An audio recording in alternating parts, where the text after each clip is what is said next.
بسم الله الرحمن الرحيم قل أوحي إلي أنه استمع نفر من الجن فقالوا إنا سمعنا قرآنا عجبا يهدي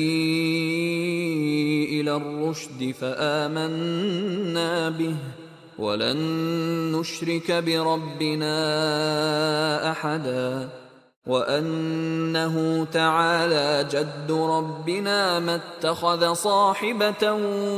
ولا ولدا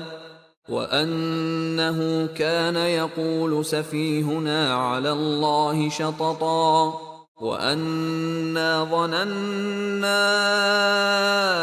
أن لن تقول الإنس والجن على الله كذبا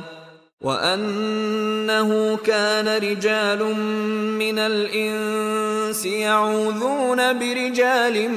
من الجن فزادوهم رهقا وأنهم ظنوا كما ظننتم أن لن يبعث الله أحدا وأنا لمسنا السماء فوجدناها ملئت حرسا شديدا وشهبا وأنا كنا نقعد منها مقاعد للسمع فمن يستمع الآن يجد له شهابا رصدا وأنا لا ندري أشر أريد بمن في الأرض أم أراد بهم ربهم رشدا وأنا منا الصالحون ومنا دون ذلك كنا طرائق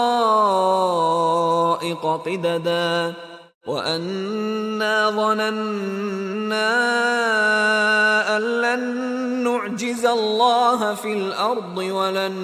نعجزه هربا وأنا لما سمعنا الهدى آمنا به فمن يؤمن بربه فلا يخاف بخسا ولا رهقا وأنا منا المسلمون ومنا القاسطون فمن أسلم فأولئك تحروا رشدا وأما القاسطون فكانوا لجهنم حطبا